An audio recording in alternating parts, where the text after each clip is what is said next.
올 상반기 중에 나온 영화 중에서 그 자산어보 이런 제목의 영화가 있었습니다. 저는 오늘 본문 이 마가복음 6장 7절 말씀을 묵상하는 동안에 그 자산어보라는 영화의 주인공 정약전 선생, 그러니까 이분의 삶과 죽음에 대해서 계속 이게 마음속으로 되뇌어지는 것을 경험을 했습니다. 왜 마가복음 6장 7절 읽는데 그 정약전 선생의 삶과 죽음이 떠올랐냐 하면은요, 자 보십시오. 오늘 본문 마가복음 6장 7절입니다. 12제자를 부르사 둘씩 보내시며, 그러니까 저는 여기 나오는 이 부르사 그리고 보내시며 이 말씀이 가진 감동 때문에 제가 이제 그 정약전 선생 생각을 많이 했었는데요. 여러분 다 아시지만 정약전 선생은 카톨릭 신자입니다.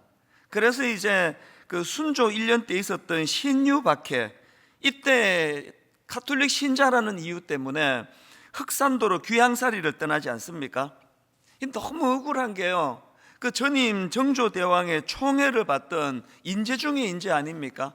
그런데 그 천주교 신자라는 이유 때문에 거의 땅끝이라고 하는 그 흑산도로 유배를 당하는데요, 그 유배지에서 얼마나 답답했겠습니까? 그래서 오매불망, 왕이 다시 자기를 불러주기를, 조정이 자기를 다시 불러주기를, 그래서 한양에서 부름을 받아서 마음껏 자기가 가진 지식들을 펼치기를 평생을 그렇게 사모했는데, 그리고 또 자기 동생 정약용은 이제 한양으로 다시 입성을 했다, 그런 소식이 들려지는데 자기는 부르지 않는 겁니다. 그래서 그렇게 오매불망 기다리다가, 그리고는 영화 끝부분에 보니까 너무나 쓸쓸하게, 부름을 받지 못한 채로 너무나 쓸쓸하게 그렇게 생을 마감하는 그 영화 이제 끝부분이요, 저에게 굉장히 그게 충격이 됐습니다. 그 영화를 보고 이제 바깥으로 걸어 나가는데 그 마음에 그 먹먹함이 가시질 않는 겁니다.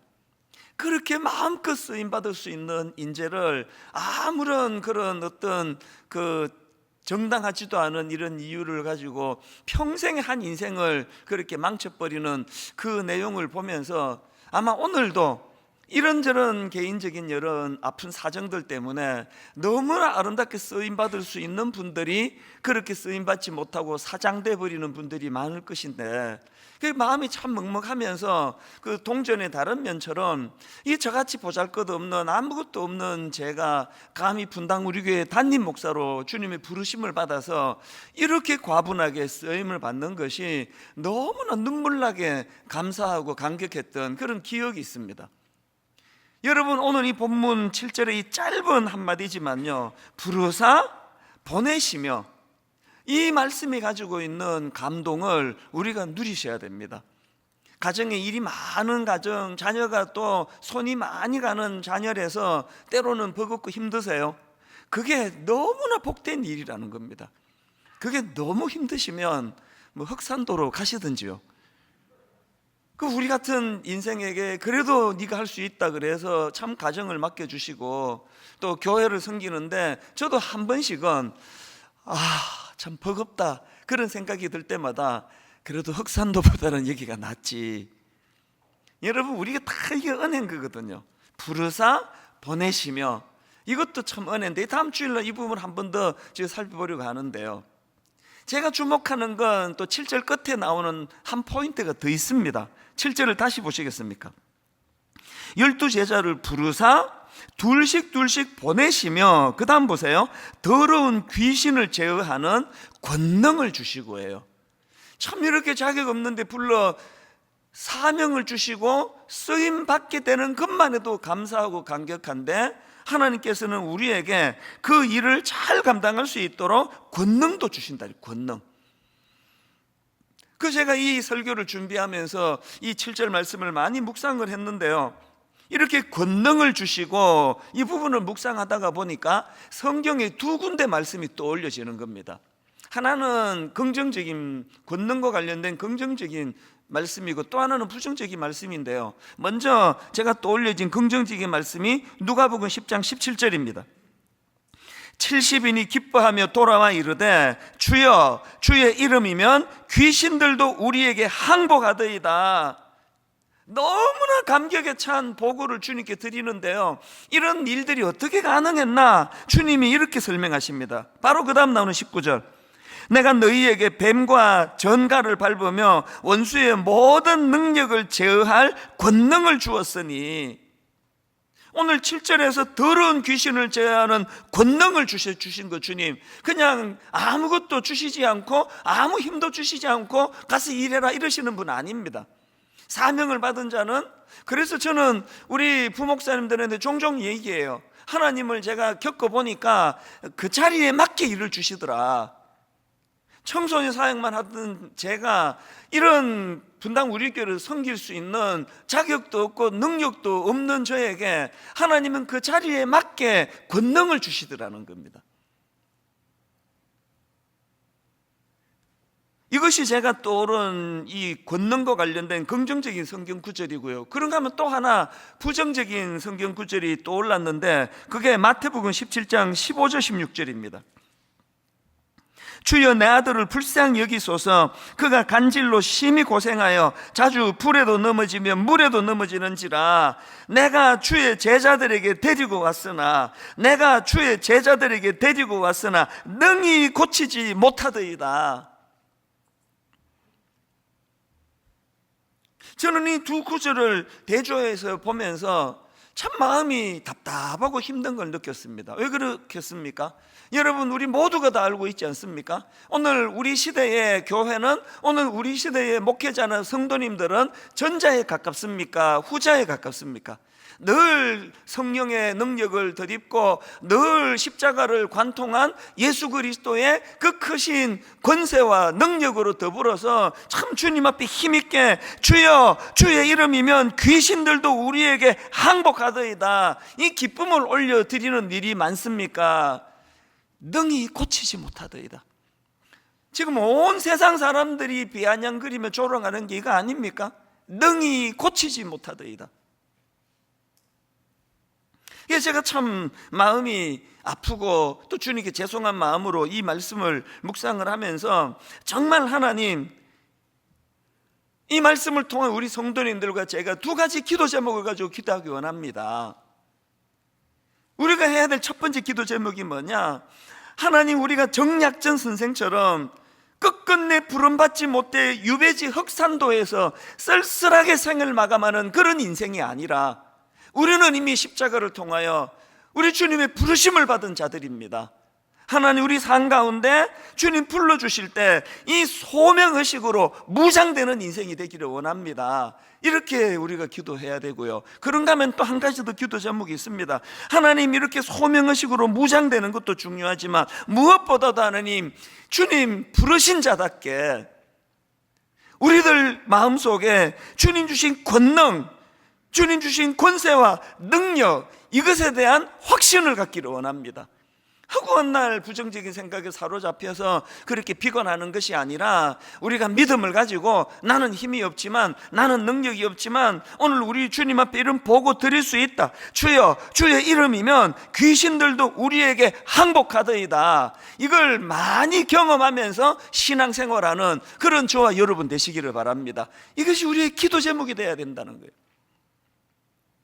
그래서 저는 오늘 그 주님의 능력 회복을 위한 세 가지 훈련, 이런 설교 제목을 가지고 우리가 어떤 훈련을 해야 이런 주님의 권세와 능력을 우리가 회복할 수 있을까? 오늘 본문에서요, 우리 예수님이 그 제자들을 파송하시면서 그 지침을 한 몇 가지를 주시는데요, 그거를 정리해 보니까 이게 다 훈련이구나, 이거 살펴보려고 합니다. 주님의 권능 회복을 위한 세 가지 지침. 첫 번째 지침이 뭐냐? 주님만 의지하는 훈련, 이것에 대한 지침을 주시더라는 겁니다. 자, 8절과 9절입니다. 명하시되 여행을 위하여 지팡이 외에는 양식이나 배낭이나 전대에 돈이나 아무것도 가지지 말며 신만 신고 두 벌 옷도 입지 말라 하시고.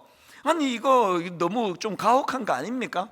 아니 주님이 그 놀라운 일들을 맡기시려고 파송을 하면 아니 막 없던 무슨 막 그 물건도 막 제공해 주셔야 될 것 같은데, 요즘으로 치면 막 복음을 힘있게 전하기 위해 가지고 막 자동차도 한 대씩 사줄게, 원하는 차종이 뭐냐, 그리고 뭐 막 사람도 좀 붙여줄게, 이러셔야 되는데 지팡이 말고는 아무것도 갖지 말라는 게, 심지어는 옷도 두 벌 갖지 마라.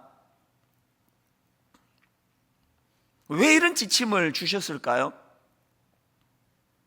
여러분, 우리가요 제대로 된 정말 주님이 주신 이 권능을 회복하기 위해서는 진짜 훈련해야 되는 건 오직 주님만 바라보는 훈련, 오직 주님만 의지하는 훈련.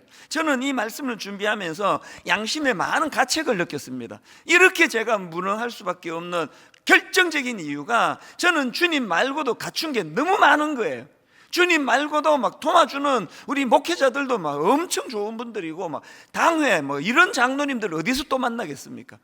막 갖춘 게 너무 많아요. 그래서 주님을 별로 의지 안 해도 목회에 전혀 지장 없이 잘 돌아갑니다. 그럼 모든 거 다 갖추었는데 주님의 능력이 나타나지 않는다. 그게 교회입니까?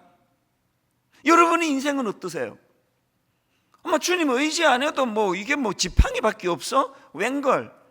막 넘치는 게 지팡이고, 막 넘치는 게 막 그냥 이 상징적으로 막 여러 벌의 옷이 있고, 막 모든 걸 다 갖추었는데, 그러다 보니까 주님의 능력을 의지하지 않아요. 주님의 능력이 없어도 하나도 불편하지 않습니다. 저는 우리 자녀들을 보면 그게 너무 제가 미안한 거예요. 하나님께서 말씀하셨잖아요. 불 가운데로 지날 때도, 물 가운데로 지날 때도 내가 너를 보호해주고 내가 너와 함께 하겠다, 염려하지 마라 그러는데, 온통 과잉 보호, 부모님들이 애들을 막 얼마나 막 불 가운데는 내가 대신 가줄게 그래가지고 막 아무도 젊은 애들이 불 가운데 가본 적이 없어요. 물 가운데 뭐 위태위태해야 보호해 주시는 주님을 경험할 거 아니냐고요. 이런 면에서 우리가 결핍으로 자라던 게 신앙생활에 이게 보약 중에 보약이었구나. 아마 중학교 때부터 금식 기도하고, 중학교 때부터 막 그 철학기도, 요즘에요 대학교 들어가도 이 공예별 안 와요. 다 그런 건 아니겠지만 자기들끼리 모여서 너무너무 약해져 있는 다음 세대를 보면서, 이 다 우리 기성세대 책임이다. 야성을 가지고 지팡이 하나면 된다, 예수 이름만 있으면 된다, 뭐가 걱정이냐, 이런 믿음으로 자녀를 양육하지를 못하는 건 우리에게 주의 능력이 없기 때문 아닙니까? 엘리야가 경험한 훈련도 그거 아닙니까? 지금 그 악한 아합 왕에게 너무나 멋지게 도전장을 던지거든요. 그게 열왕기상 17장 1절입니다.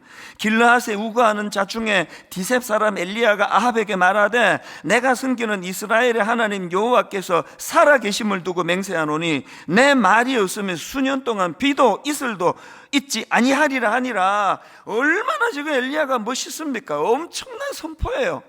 막 모두들 부들부들 떠는 그 아합 왕 앞에서 이렇게 멋지게 선포하면서 역사의 전면에 짜잔 등장을 했는데, 우리 하나님 지금 2절부터 그 이런 멋진 엘리야의 스타일을 다 구겨버리세요. 자, 1절에서 이렇게 멋있게 선포했는데 2절부터 주님, 우리 하나님 보세요. 여호와의 말씀이 엘리야에게 임하여 이르시되, 너는 여기서 떠나 동쪽으로 가서 요단 앞 그릿 시냇가에 숨고, 요단 앞 그릿 시냇가에 숨고 그 시냇물을 마시라. 내가 까마귀들에게 명령하여 거기서 너를 먹이게 하리라. 아니, 이렇게 큰 소리 뻥뻥 치면서 내가 아합에게 도전장을 던진다 그랬는데, 그렇게 하고 이 백성들이 보기에 이 사람이 잠적해 버렸어요. 이 얼마나 비웃겠습니까? 저놈 저거 사기꾼이네. 저렇게 큰 소리 치더니 어디 가버렸어? 나타나질 않네. 지금 그거 아닙니까? 그리고 그렇게 멋있게 선포한 그 엘리야 선지자 입장에서 이게 뭡니까? 이게 모양새 다 구겨지게. 아니 그 구석진 사람들도 그 없는 그 시냇가로 가가지고 까마귀가 물어다 주는 먹이로 연명하라는 거예요. 하나님은 왜 이런 이상한 명령을 내리십니까? 왜 이런 이상한 명령을 내리신다고요? 대답 간단합니다.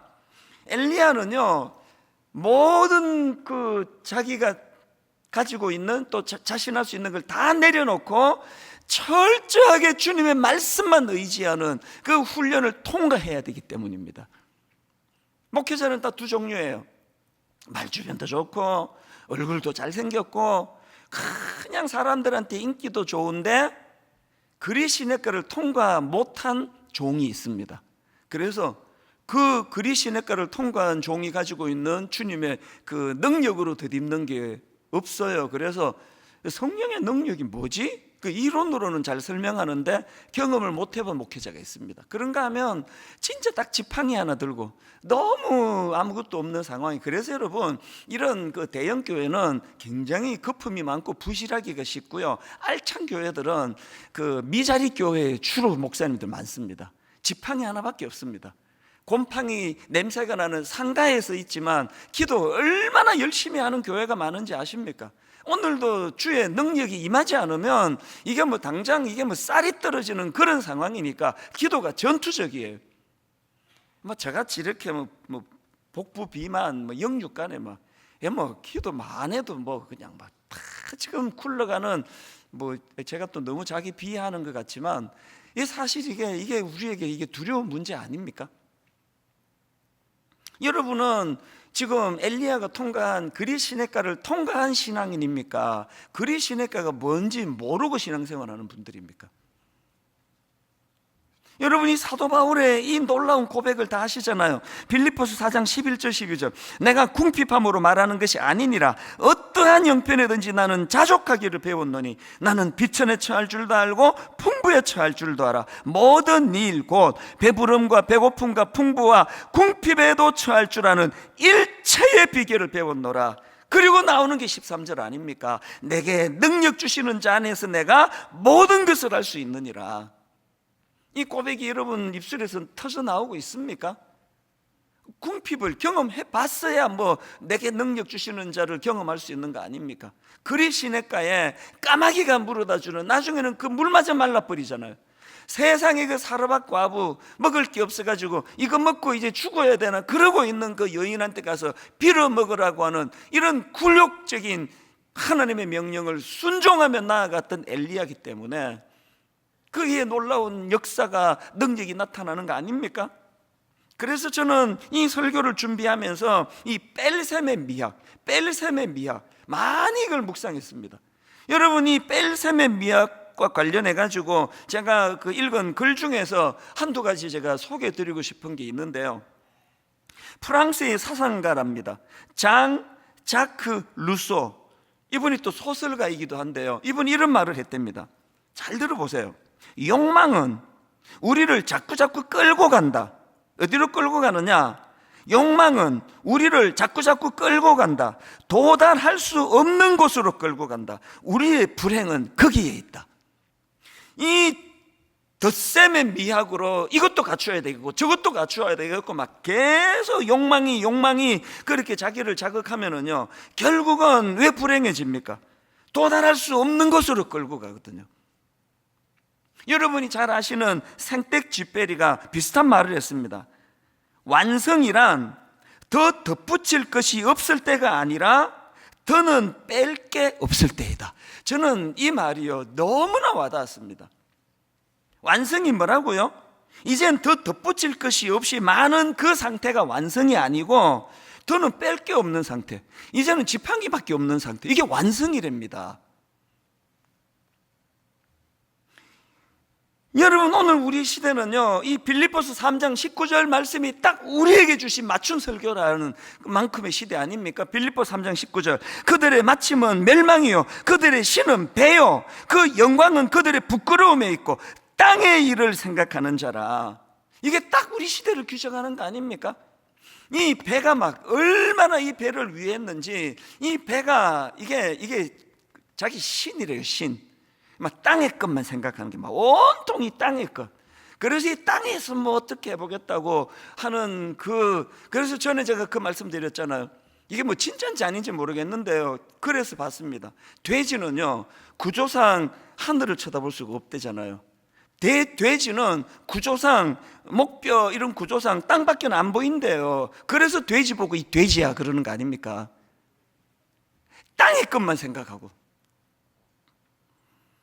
그들의 신은 배요. 여러분, 이런 이 덧셈의 미학을 추구하는 시대이기 때문에 예수 믿는 우리가 달라야 되는 게 뭐예요? 뺄셈의 미학이라는 겁니다. 이런 의미에서 일만수도 파송운동은 너무나 저는 하나님이 기뻐하시는 일이라고 확신합니다.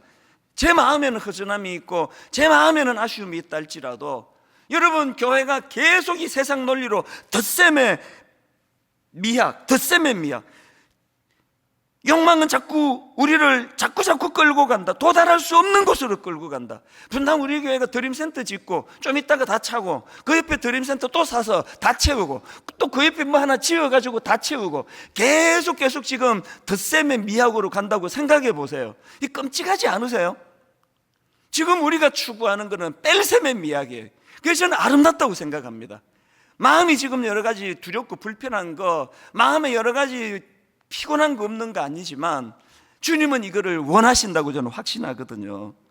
이 뺄셈의 미학이 있어야, 손에 지팡이 하나밖에 들려있지 않아야, 그리 시냇가에서 까마귀가 물어다 주지 않으면 밥을 굶어야 되는 그런 극단적인 뺄셈의 미학에 사로잡혀 있었기 때문에 엘리야가 전적으로 하나님의 능력만을 의지했기 때문에 한 역사를 바꾸는 쓰임을 그가 받지 않았습니까? 두 번째로, 여러분, 주님의 권능 회복을 위해서 주님의 지침이 하나 더 있습니다. 그게 뭐냐? 자기 문제에만 집착하지 마라. 그래서 자기 문제에만 집착하지 않는 훈련을 주님이 시키고 계시는 거거든요. 자, 본문 10절입니다.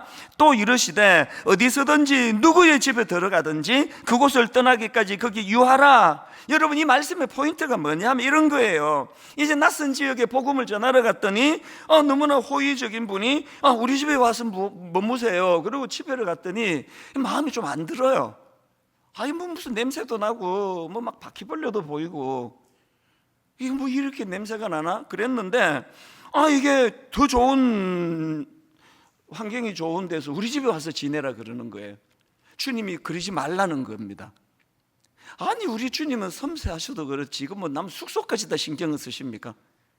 이 의미가 뭔지 아십니까? 제가 자료를 찾다가 보니까요, 예수님이 왜 이런 지침을 주시는가 하니까, 이렇게 그냥 더 좋은 데를 찾고 어느 집이 더 편한가? 어느 집이 뭐 부잣집이라서 반찬이 잘 나오나? 이런 데만 신경을 쓰다가 보면은 복음을 전하는 일이 소홀히 되고, 그리고 또 사람들에게서 좋은 평판을 못 받는다는 거예요. 저는 그 설명을 보면서 오늘 우리 시대에 대비하니까 너무 와닿는 겁니다. 여러분, 이런 목사를 원하세요? 내가 막 이 교회 목회하다가 막 월급도 준다 그러면 막 바로 다음 달날 교회에 난 너희들 교회로 옮기기로 했다고, 안녕 그러고 그 교회 갔다가 또 막 그 교회보다 또 더 막 이번에는 막 그랜저 위에 뭐가 있죠, 뭐 하여튼 막 외제차를 준다고 할게요. 이 교회는 단임 목사에게 막 그냥 막 벤츠를 제공한다 그러면 또 그 교회로 싹 옮겨가고 하다가 막 신나서 하다 막 이 표정이 이제 뭐야 이런 표정이에요. 그 원하지 않잖아요. 주님이 지금 자기 문제에만 집착하지 않도록, 그래서 이제 누구 집에 들어가거든 그곳을 떠나기까지, 그 지역을 떠나기까지 거기 유하라는 거는 너무나 그 자기 문제, 자기 이런 데만 집중하지 말라는 그런 지침이라는 겁니다. 그 신부님들이 결혼을 안 하는 게 저는 참 안타깝지만요, 그러나 사실 왜 신부님 결혼을, 또 수녀님들이 결혼을 안 하도록 조치를 취했는가는 너무 저는 이해가 될 것 같아요. 물론 목사님들이 좋은 배우자를 만나서 가정이 안정적이고 또 정서적으로 안정이 되면 오히려 그게 목회에 도움되는 게 사실이에요. 그러나 여러분, 목사가 그냥 허구한 날 집안일에 신경이 빠져가지고 막 요즘 애들은 대화를 많이 해야 된다 그러더라도 막 신방하다가도 이렇게 시간이 길어지면 우리 애랑 얘기해야 된다고 집에 가서 대화하자 그러고 막 허구한 날 애들 외식시키고 막 과외시키고 이렇게 하면은요, 그거는 자기 문제에만 몰두하게 되는 위험이 있다는 겁니다. 그래서 목회자들은 저를 포함해서 너무 가정적인 것은 성경적이 아니라 생각합니다. 아이고, 지가 그러니까 저렇게 합리화를 하는구나라고 분명히 제 아내가 그렇게 지금 듣고 계시리라고 믿습니다. 사실 뭐 자기 합리화도 있지만요, 전 옥하는 목사님을 생각하면 눈물 나는 대목이 그거예요. 개척을 하려고 준비하는데 그 이후였던가 저를 부르시더니 두 가지 네 꼭 체크해라. 건강 챙겨야 된다. 네 에너지의 70%만 써야 그래야 오래 사역할 수 있다. 건강 꼭 챙겨라. 너무 무리하지 마라. 그리고 두 번째, 자녀 교육 너무 소홀히 하지 마라. 애들 안 기다려준다. 제가 요즘 목사님 생각하면 이 대목만 되면 눈물이 걸성걸성해지는 이유가 뭔지 아세요? 당신이 못했던 두 가지를 저한테 부탁하신 거거든요. 뭐가 먹먹한지 아세요? 이 시계를 돌려가지고 백투더 퓨처, 이거 말도 안 되지만 하나님이 시계를 다시 돌려가지고 옥목사, 그러면 신혼 때부터 다시 시작해라. 저는 확신합니다. 결국 옥목사님은 당신이 걸어가셨던 그 길을 갈 수밖에 없는 거거든요. 사명을 받은 자는 자기 문제에 너무 집착하지 않는 이 훈련을 해야 된다는 거예요. 저는 분당우리교회 개척 이후 지난 19년 동안 늘 제 자신에게 던지던 두 가지 질문이 있습니다. 처음에 개척 장소를 찾아보려고 분당, 죽전, 수지 이런 데를 다녀보면서 계속 질문이 나오는 거예요. 아니 교회가 막 너무 많은 겁니다. 뭐 상가에 막 2개씩 있고 막 어떤 열받은 건물은 막 교회가 3개 있는 것도 봤습니다. 교회가 이렇게 많은데 왜 또 내가 한 교회를 더 세워야 되느냐고 계속 되뇌인 질문이에요. 이미 과포화 상태의 한국 교회 이렇게 많은데 왜 내가 또 교회 하나를 왜 또 세워야 되느냐. 그 다음에 이건 지금도 하는 질문입니다. 교회가 신학교 나온 내 직장 제공, 밥벌이를 위해서 교회가 있는 건가? 아니면 이 교회에 진짜 저의 섬김이 필요한 건가? 29개 고마운 우리 예비 담임 목사님들이 지금 이 문제를 가지고 열심히 고뇌하는 걸 보면서 너무 내가 마음이 안심이 돼요. 여러분, 사명을 받은 주의 복음으로 무장된 사역자들, 종들, 또 우리 성도님들은요, 너무 자기 문제에만 몰두하는 그런 것으로부터 벗어날 때 사명 감당하는 자에게 주시는 주님의 능력이 나타날 줄 믿습니다. 그런가 하면 마지막 세 번째로 여러분, 주님의 권능 회복을 위한 지침이 하나 더 있습니다. 거절당함, 핍박 이런 걸 두려워하지 않는 훈련이라는 거예요. 이게 지난주 설교와 이제 연장해서 제가 말씀을 드리고 싶은데요. 자, 11절을 보십시오. 어느 곳에서든지 너희를 영접하지 아니하고 너희 말을 듣지도 아니하거든 거기서 나갈 때에 발 아래 먼지를 떨어버려 그들에게 증거를 삼으라 하시니, 이것도 이제 여러 해석이 있더라고요. 발 아래 먼지를 떨어버려라 라는 말씀 의미가 뭐냐인데, 저는 이거를 간단하게 적용할 수 있다고 생각합니다. 지금 여러분 파송받아 복음 전하는 당신의 제자들에게 왜 이런 말씀을 주시는가 생각해 보니까요, 이게 이겁니다. 너희를 영접하지 않고 복음을 수용하지 않고 또 너희 말을 듣지 않는 사람이 있으면은 그거는 그들의 문제지 니들 책임 아니다. 그건 그들의 문제고 네 잘못 아니니 그런 것에 너무 연연하지 마라. 이 주님의 배려라고 생각합니다. 그리고는 저는 11절에 나오는 너희를 영접하지 아니하고 너희 말을 듣지 아니하거든, 바로 이 말씀을 주님께서 훈련시키신 거 아닙니까? 바로 지난주 살펴본 그 나사렛 지역 사람들이 주님을 편견과 선입견으로 그렇게 주님을 박해하고 주님을 그렇게 내칠 때, 주님이 그걸 너무나 당연한 것처럼, 원래 선지자는 고향에서 이런 대접 당연히 이런 받는다, 이상하지 않다고 그렇게 주님이 그것을 의연하게 헤쳐나가는 걸 그 제자들이 다 지켜봤잖아요. 핍박이 오면 알았지? 너무 이것 갖고 당황하지 마라, 이런 것 때문에 낙심하지 마라, 이거는 당연히 우리가 이것들을 수용해야 되는 것이다. 여러분, 그 초대교회 성도들과 지도자들이 보여준 모범이 바로 주님의 이 지침이거든요. 여러분 잘 아시는 사도행전 4장 29절입니다. 주여 이제도 그들의 위협함을 굽어보시옵고 또 종들로 하여금 담대히 하나님의 말씀을 전하게 하여 주시오며, 이 앞에 거는 우리도 맨날 하는 기도인데 뒤가 좀 달라요. 우리도 이렇게 기도 많이 하죠. 주여 이제도 그들의 위협함을 굽어보시옵고 그들을 물리쳐 주시옵소서. 우린 그렇게 기도하는데요, 지금 초대교회 보니까 주여 이제도 그들의 위협함을 굽어보시옵고 그런 상황이기 때문에 오히려 더 종들로 하여금 담대히 하나님의 말씀을 전하게 하여 주시오며, 이런 자들에게 주시는 복이 31절, 빌기를 다함에 모인 곳이 진동하더니 무리가 다 성령이 충만하여 담대히 하나님의 말씀을 전하니라. 여러분, 지금 이 복음 전하다가 생기는 오해, 핍박, 불신, 이런 걸 가지고 오히려 더 주님 앞에 이것 때문에 주의 복음 전하는데 위축되지 않기를 바란다고 그렇게 기도하니까 거기에 성령의 역사가 나타나는 거 아닙니까? 거기에 십자가를 통과한 예수 그리스도의 권세와 능력을 경험하게 되는 거 아닙니까? 그래서 저는 누가복음 6장 26절, 모든 사람이 너희를 칭찬하며 화가 있도다. 저에게 이게 여기 이렇게 뼈에 이렇게 뭐 문신은 못하고요, 뼈에 이렇게 새겨놓은 말씀입니다. 모든 사람이 너희를 칭찬하며 화가 있도다. 이 세 가지, 주님만 의지하는 훈련, 자기 문제에만 집착하지 않는 훈련, 거절당함과 핍박을 두려워하지 않는 훈련, 이것을 위하여 주님이 지침을 주시는데요, 이 주님의 지침을 다 요약해 보니까 딱 하나더라고요. 좁은 길로 가라는 겁니다. 세상에서 통용되는 넓고 쉬운 길로 가지 말고 고난의 길, 좁은 길, 박해가 있는 길, 그 길로 가라는 거예요. 제가 이 말씀을 묵상하고 있는데 지난 화요일 날 정말 주님이 너무나 실제적인 사례를 위해서 제가 아는 후배 목사님을 만나게 해주신 거예요. 1시간 대화를 하는데요, 가슴이 먹먹해지는 대목이 지금도 울컥울컥해요.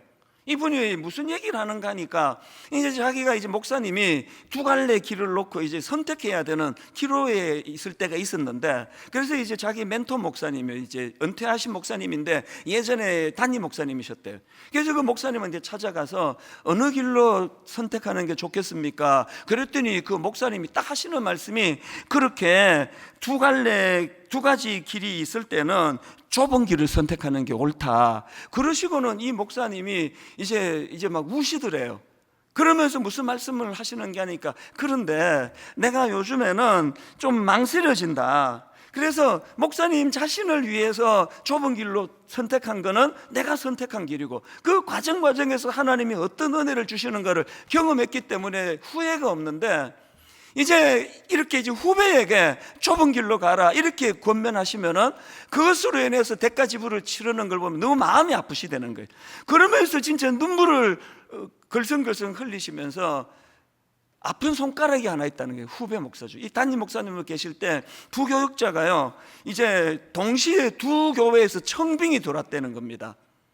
한 교회는 상대적으로 규모가 큰 잘 갖춘 교회, 한 교회는 상대적으로 규모가 작은 한 50여 명 모이는 그런 교회인데, 이제 이 동시에 청빙이 와가지고요, 그 제자 목사님이 담임 목사님한테 여쭌 거예요. 목사님, 두 교회가 동시에 청빙이 왔는데 어느 교회로 가야 되겠습니까? 그랬더니 그때는 또 이 목사님이 더 젊으실 때니까 더 성령 충만하고 막 확신에 차가지고요, 그럴 때는 그 좁은 길로 가야 된다. 대단한 목사님이고요, 그 말씀을 듣고는 바로 순종해서 그 큰 교회를 내려놓고 50명 모이는 교회를 선택했다는 거예요. 이 목사님도 또 대단한 거 아닙니까? 그런데 이게 이 목사님에게 아픔이 된 겁니다. 그래서 이 자기 말을 믿고 이제 50명 모이는 교회로 간 그 목사님이 지난 20년 내내 너무나 물질적으로 어려움을 겪고 교회적으로 어려운 일을 겪고, 그래서 그게 아픈 손가락인 거예요. 그 목사님이 우시더라는 거예요. 그러면서 이제 그거 조언하는 이제 저를 만난 그 후배 목사님, 내가 확실하게 좁은 길로 가라고 이렇게 말할 용기가 잘 안 생긴다고, 그렇게 망설여진다고 그렇게 하고 헤어지셨대요. 그런데요, 정말 마음을 먹먹하게 한 게 딱 이틀 뒤에 이 스승 목사님이 메일을 보내주셨대. 이렇게 딱 메일을 보내주셨답니다. 그래도 좁은 길로 가야 되지 않겠습니까? 여러분, 한국교회에 정말 이런 목사님들이 많이 나오기를 바랍니다. 제가 부족하지만 정말 그런 목사가 되기를 원합니다. 이런 목사님들이 많이 나오는 그곳에 주님의 능력이, 주님의 권세가 나타나게 될 줄로 믿기 때문입니다. 지금 일만수도 파송운동 우리 예비 29 목사님들하고 두 가지를 고심하며 기도하고 있습니다. 지난주부터 또 금식을 선포하고 지금 함께 기도하고 있습니다. 두 가지 기도 제목이에요. 하나님, 주님의 능력, 주님의 이름의 능력 허락하셔서 29교회로 믿고 따라온 모든 성도님들을 성령의 능력으로 잘 섬기기를 원합니다. 29 목사님 모두의 마음의 소원이에요. 그런가 하면 하나님, 정말 그 이웃의 작은 교회들을 제대로 섬기고 이웃의 작은 교회를 위하여 제대로 희생하고, 하나님 그동안 단 한 번도 본 적이 없는 정말 십자가의 길을 신용이 아니라 정말 제대로 그 길을 걸어가기를 원합니다. 지금 계속 모여서 그들이 기도하며 이것들을 의논하고 있는 거거든요. 왜 그래 하면 됩니까? 큰 교회가 나누는데, 예산되는데, 사람 많이 따라갈 건데 왜 그런 좁은 길로 가야 되기를 그들이 고심하며 결의하고 있을까요? 그래야 그 교회에 성령의 능력이 나타나기 때문이에요. 그래야 거기에 십자가를 관통한 예수 그리스도의 권세와 능력이 나타나기 때문입니다. 결론을 이렇게 맺기 원합니다. 쉐인 클레어본이라는 분이 쓴 책인데요, 믿음은 행동을 증명한다, 이런 제목의 책이 있는데 거기에 이런 대목이 있습니다. 한번 들어보세요. 교회에서는 크리스천이 무엇을 믿어야 하는지 가르쳤지만, 교회에서는 크리스천이 무엇을 믿어야 하는지는 가르쳤지만 어떻게 살아야 하는지는 가르치지 않았다.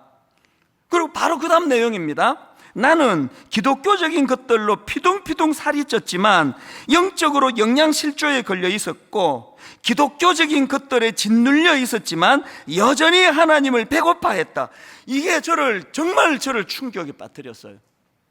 모태신앙이에요. 교회에서 문화를 다 누렸습니다. 문학의 밤도 하고 성탄절날 무슨 새벽 성도 돌고 모든 기독교적인 걸 다 누렸습니다. 그래서 나는 기독교적인 것들로 피둥피둥 살이 쪘지만 영적으로는 영양실조에 걸려 있었고, 기독교적인 것들에 짓눌려 있었지만 여전히 하나님을 배고파했다. 뭘 뜻하는 겁니까?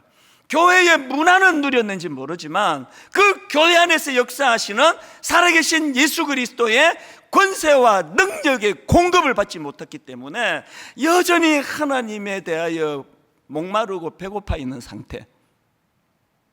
저는 정말 오늘 마가복음 6장 7절 12제자를 부르사 둘씩 보내시며 더러운 귀신을 제어하는 권능을 주시고, 여러분이 세 가지를 다 갖추게 되기를 바랍니다. 부르사 보내시며 권능을 주심으로 말미암아. 여러분, 맨날 그냥 들리는 소리라고는 분당 우리 교회는 허위되는 멀쩡한데 능히 고치지 못하더이다, 이런 부끄러운 소리나 듣는 교회가 아니라 정말 주님의 능력을 힘입어서 주님의 이름으로 권세와 능력이 나타남으로 우리 주님께 참 기쁨으로 보고 드릴 수 있는, 주님의 능력으로 귀신을 제압하는, 주님의 능력으로 악한 것들을 묶어버리는 이런 역사를 저는 이 교회에서 경험하고 있습니다. 이 고백을 드릴 수 있는 이것이 우리의, 저의, 여러분의 꿈이 되기를 바라고 현실이 되기를 주님 이름으로 축원합니다. 여러분, 우리 이 찬양이요, 내가 매일 기쁘게 순례의 행함은 주의 팔이 나를 안보하며 내가 주의 큰 복을 받는 참된 비결은 주의 영이 함께함이라. 그래서 제가 늘 여러분 인용하잖아요. 좁은 길을 걸으며 밤낮 기뻐하는 것. 그저 지팡이만 갖고 있지만 그래도 좁은 길을 걸을 수밖에 없지만, 아까 그 원로 목사님 참 그런 좁은 길로 가라 권하고 그것 때문에 눈물을 흘리시지만 그래도 이 길이 진리의 길이기 때문에, 그래도 이 길을 걸어갈 때에 거기에 십자가를 통과한 예수 그리스도의 능력이 나타나기 때문에 우리 그 길을 기쁘게 걸어가자. 여러분, 우리가 막 우울하고 어둡고 또 좁은 길 가야 돼, 힘들어 죽겠어, 이게 아니에요. 기뻐하며 감사하며, 여전히 산적한 문제들이 있지만 여러분, 우리 한번 박수치면서 큰 소리로 기뻐하며 이 찬양 우리 주님 앞에 시시하게 불러드리지 않기 원합니다. 마음의 각오를 가지고 결단을 하며 주의 권세와 능력을 사모하며 나갑니다. 우리 찬송가 191장입니다. 내가 매일 기쁘게 술래 얘기해가는 주의 팔이 나를 안보함이요 내가 주의 큰 복을 주의 큰 복 받는 참된 비결은 주의 영이 함께함이라. 아멘. 성령이 계시네 할렐루야 함께하시네 좁은 길을 걸으며 밤낮 기뻐하는 것 주의 영이 함께하니 전에 죄에 빠져서 전에 죄에 빠져서 평안함이 예수 십자가의 공로 힘입어 주님이 주시는 그 발 아래 엎드려 참된 평화 얻음은 주의 영이 함께하니 아멘. 성령이 계시네 할렐루야 함께하시네 좁은 길을 걸으며 밤낮 기뻐하는 것 주의 영이 함께함이라. 나와 동행하시고 모든 염려하시니 나는 숲의 새와 같이 기쁘다. 내가 기쁜 마음으로 주의 뜻을 행함은 주의 영이 함께함이라. 아멘. 성령이 계시네 할렐루야 함께하시 좁은 길을 걸으며 밤낮 기뻐하는 것 주의 영이 함께함이라. 4절을 선포합니다.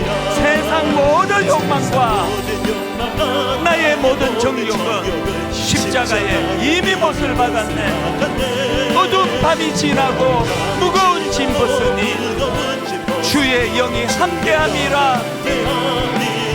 아멘. 성령이 계시네 할렐루야 함께하시 좁은 길을 걸으며 밤낮 기뻐하는 것 주의 영이 함께함이라. 다 자리에서 일어나셔서 4절 세상 모든 욕망과 나의 모든 정욕은 십자가에 이미 못을 박았네.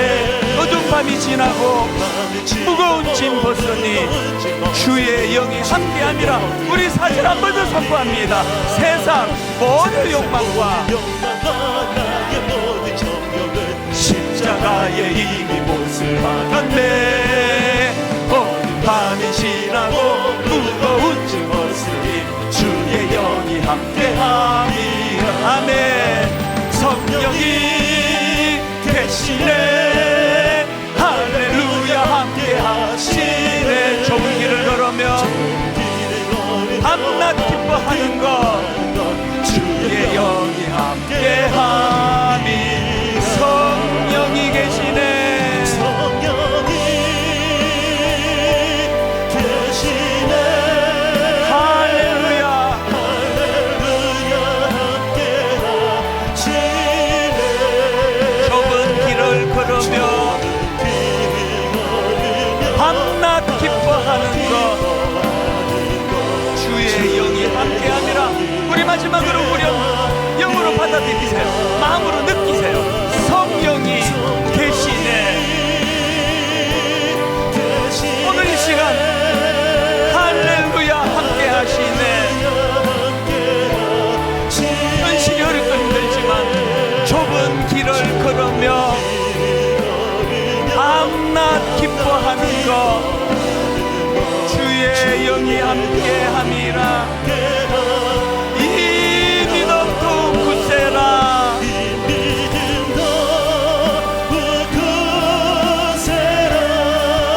주가 지켜주신다.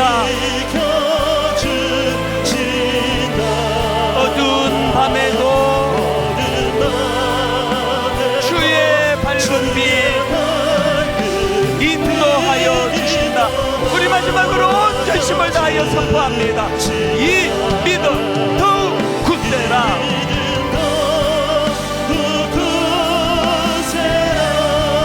주가 지켜주신다. 어두운 밤에도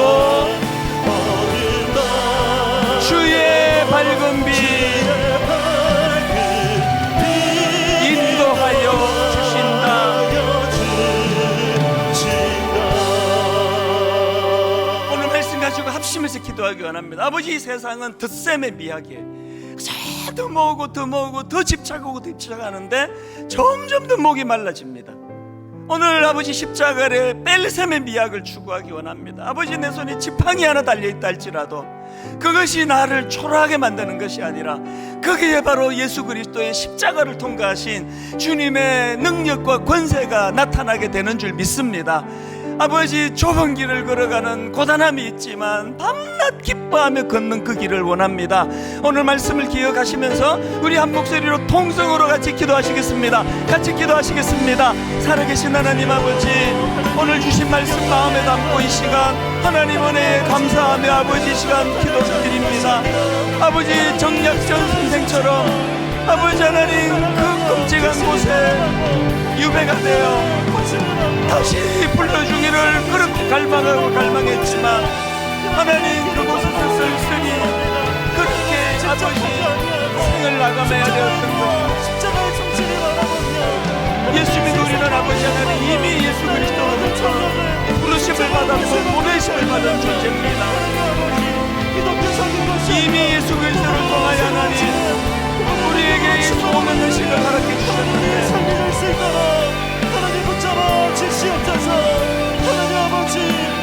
주님의 부르심을 받고 주님의 보내심을 받은 자들이 누리는 하나님 아버지, 주님이 주실 수 있는 이 권능의 역사, 권세와 능력을 허락하여 주시옵소서.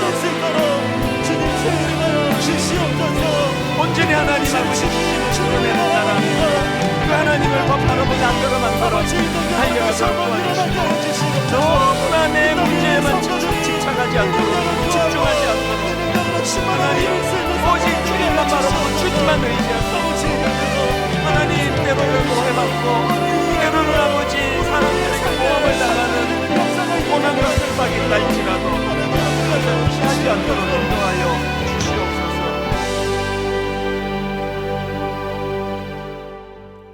내가 궁핍함으로 말하는 것이 아니니라.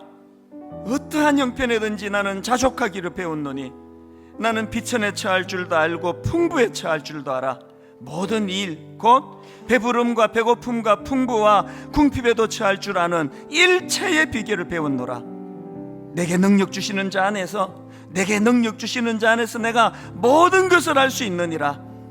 하나님, 비록 우리 손에 지팡이 하나 딸랑 달려있다 할지라도 아버지, 거기에 예수 그리스도의 권세와 능력이 덧입혀진다면 하나님, 우리가 살펴보았던 것처럼 뺄셈의 미학이라고 아버지, 완성이란 더 덧붙일 것이 없을 때가 아니라 더는 뺄 게 없을 그때가 완성이라는 이 명언 속에 이제는 주님 의지하지 않으면 안 되는 그런 막대기 하나 들고 있는 그 상황이야말로 오로지 주님만 바라보고 오로지 주님 주시는 권세와 능력만 의지하는 그 상황과 환경이 우리를 사도 바울처럼 너무나 부요하고 넉넉한 영적인 사람으로 만드는 줄 믿습니다.